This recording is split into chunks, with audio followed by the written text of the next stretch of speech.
மதுரை மண்ணின் மைந்தன். காசு பணத்திற்கு குறைவில்லை, படிப்பில் நாட்டமில்லை. ரைஸ் மில்லை சரிவர பார்த்து கொண்டாலே 4 தலைமுறைக்கு வாழலாம். ஆனால் விஜயராஜுக்கு சினிமா தான் ஆசை, நடிக்க வேண்டும் என்று ஆசை, அதுவும் ஹீரோவாக நடிக்க வேண்டும் என்றுதான் விருப்பம். மதுரைக்கார நண்பன் இப்ராஹிம் ராவுத்தருடன் தலைநகரம் வந்தார் விஜயராஜ்.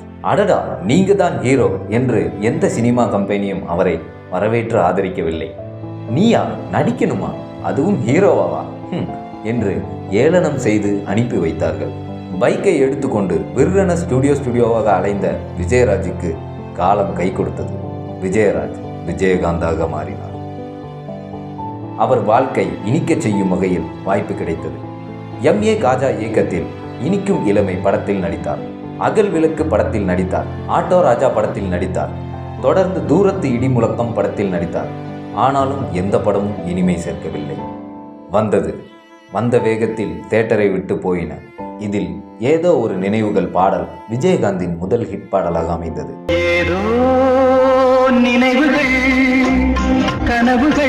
இந்த பாடலின் மூலம் ரசிகர்களிடம் அவர்களின் மனதில் நிற்க வைத்தார். தொடர்ந்து சங்கத்தில் பாடாத கவிதை மிகப்பெரிய ஹிட்டானது. சந்தத்தில் மாறாத நடையோடு என் முன்னே யார் வந்தது. ஆட்டோ ராஜா படத்துக்கு இசை சங்கர் கணேஷ் என்றாலும் இளையராஜாவிடம் சொல்லி இந்த டியூனை கேட்டு அவரையே பாட வைத்தார்கள். இதுவும் மிகப்பெரிய வெற்றி பெற்றது. ஆனாலும் விஜயகாந்த் நாயகனாக அங்கீகரிக்கப்படவில்லை. தொடர் தோல்வி படங்களின் மூலம் வெறிகொண்டு வேலை பார்த்து வந்த S.A. சந்திரசேகரின் கண்ணில் விஜயகாந்த் பட்டார். இருவருக்கும் வெற்றி தேவை. இணைந்தார்கள். சட்டம் ஒரு இருட்டறை விஜயகாந்த் வாழ்வில் மிகப்பெரிய வெளிச்சப்பாதையை காட்டியது. தனிமையிலே ஒரு ராகம் பாட்டு விஜயகாந்தை அடுத்த கட்டத்திற்கு கொண்டு சென்றது. தொடர்ந்து தனது படங்களில் விஜயகாந்தை பயன்படுத்தினார் S.A. சந்திரசேகர். அந்த வெற்றியின் மூலம் அடுத்தடுத்த இயக்குநர்களும் விஜயகாந்தை நாடினார்கள்.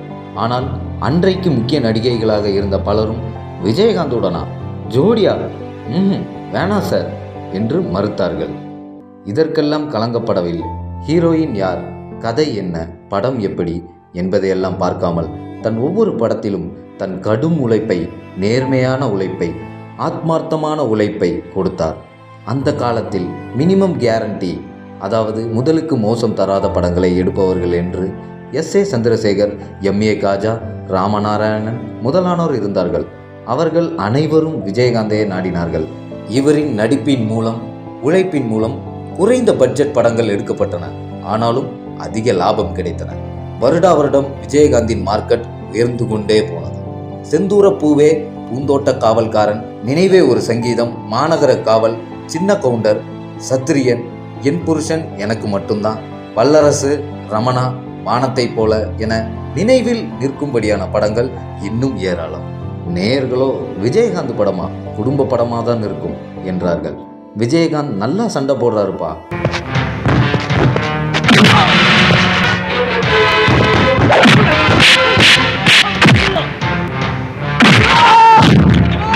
விஜயகாந்த் நல்லா நடிக்கிறாருப்பா என்றார்கள். விஜயகாந்த் யாரையும் காப்பி அடிக்காம நடிக்கிறாரியா என்றார்கள். இவையெல்லாம் ரசிகர்கள் மனதில் இருந்து வந்த கருத்துக்கள். விஜயகாந்தா கொடுத்த சம்பளத்தை வாங்கிக்குவாருப்பா. விஜயகாந்தா பாக்கி சம்பளம் வச்சிருந்தாலும் கேட்க மாட்டாரியா. விஜயகாந்தா கால் ஷீட் சொதப்பவே மாட்டாரியா. விஜயகாந்தா வசதி இல்லாத ரூம் கொடுத்தா கூட அனுசரித்து போயிடுவாருப்பா என்றெல்லாம் திரையுலகில் விஜயகாந்த் பற்றி பேச்சு வந்து கொண்டே இருந்தது. இதன் மூலம் நாலா பக்கம் இருந்தும் வெவ்வேறு இயக்குநர்கள் அவரை தேடி வந்தார்கள். நடிப்பு மட்டுமா, அதே சமயத்தில் விஜயகாந்த் எல்லோருக்கும் உதவுபவர் என்கின்ற பேச்சும் திரை வட்டாரத்தில் வந்தது. எனக்கு ஒண்ணுதான், என்னை பொறுத்த மட்டும் நம்ம என்ன தமிழ்நாடை கேட்க போறோமா, இல்லை ஆந்திராவை கேட்க போறோமா, இந்தியாவை கூட கேட்க போறோமா? ஆண்டவன் இல்லையா? நம்ம குடும்பம் நல்லா இருக்கணும், நம்ம பிள்ளை குட்டிகள் நல்லா இருக்கணும், நம்மளை சேர்ந்தவங்க நல்லா இருக்கணும், நல்ல வேலை கிடைக்கணும், நல்ல உடல்நிலை ஆரோக்கியமா வச்சுக்கணும் கேட்க போறான். தெய்வத்துக்கிட்ட வேற என்ன கேட்க போறோம்? கல்யாணம், கல்வி செலவு, ஆபரேஷன், கடை வைக்கணும், கடன் அடைக்கணும் என ஒவ்வொரு விதமான பிரச்சனைகளுடன் விஜயகாந்தை தேடி வந்தார்கள். சினிமாவில் உள்ள தொழில்நுட்ப கலைஞர்களை பற்றி அவரே கேட்டறிந்தார். இந்த பக்கம் படத்துக்கு அட்வான்ஸ் வாங்கி, அந்த பக்கம் அப்படியே உதவி செய்வார். அணையா விளக்கு என்று சொல்வோமே, அதுபோல் விஜயகாந்த் வீட்டில் அணையா அடுப்பு எரிந்து கொண்டே இருக்கும். சமைத்து கொண்டே இருப்பார்கள். யார் யாரோ வந்து சாப்பிட்டு கொண்டே இருப்பார்கள். அன்றைக்கு நடிக்க சான்ஸ் கேட்டு அலைந்தவர்களும், இயக்குனராகும் கனவில் கோடம்பாக்கத்தை சுற்றி திரிந்தவர்களும், சாப்பிடாமல் பல நாட்கள் இருந்த நிலையெல்லாம் மாறி விஜயகாந்த் வீட்டுக்கு போனா வயிறார சாப்பிடலாம் என்று வந்தார்கள். இன்றைக்கு பிரபலங்களாகியும் கூட நன்றி உணர்வுடன் இன்னமும் சொல்லிக் கொண்டே இருக்கிறார்கள்.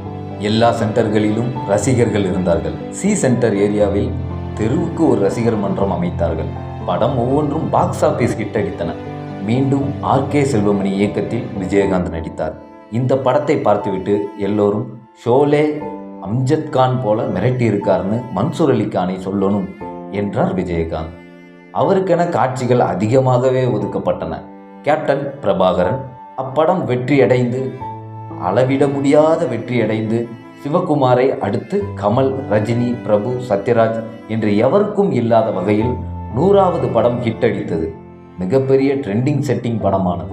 எந்த திட்டமும் இல்லாமல் தொடங்கப்பட்ட ரசிகர் மன்றங்கள், எந்த எதிர்பார்ப்பும் இல்லாமல் செய்யப்பட்ட உதவிகள், எந்த பயமும் இன்றி செயல்பட்ட துணிச்சல், எப்போதும் எல்லா தருணங்களிலும் இருந்த நேர்மை என விஜயகாந்த் விஸ்வரூபம் எடுத்து தன்னை உலகுக்கே காட்டினார். நடிகர் சங்க தலைவரானார். அப்போது செய்த ஒவ்வொரு செயலையும் திட்டத்தையும் காலத்துக்கும் சொல்லி பெருமிதம் பட்டு கொண்டிருக்கிறது தமிழ் திரையுலகம். கலைஞர் மீது அன்பு, மூப்பனார் மீது மரியாதை என 2 விதமாகவும் இருந்த விஜயகாந்த் ஒரு கட்டத்தில் கட்சியை தொடங்கினார். ரசிகர்கள் தொண்டர்கள் ஆகினார்.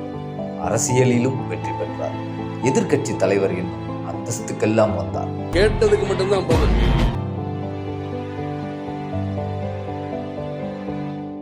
தற்போதைய அரசியல் நிலைப்பாடு, முக்கியமாக அவரின் உடல்நிலை என பல காரணங்களால் சினிமாவிலும் அவர் நடிக்கவில்லை. நிஜத்திலும் எப்போதும் நடிக்காத விஜயகாந்த் அப்படியே இருந்தார். அப்பேற்பட்ட மகத்தான கலைஞனுக்கு நாம் கொடுக்க போகும் பரிசு நம் அன்பு மட்டுமே. கலைஞனே, தலைவனே, நீ உலகை விட்டு பிரிந்தாலும் உம் மக்களாகிய எங்கள் மனதில் எப்போதும் உயிரோடு நிலைத்து கொண்டிருப்பாயாக. கண்ணீர் வணக்கங்களுடன் ஒயிட் ஹார்ஸ் மீடியா.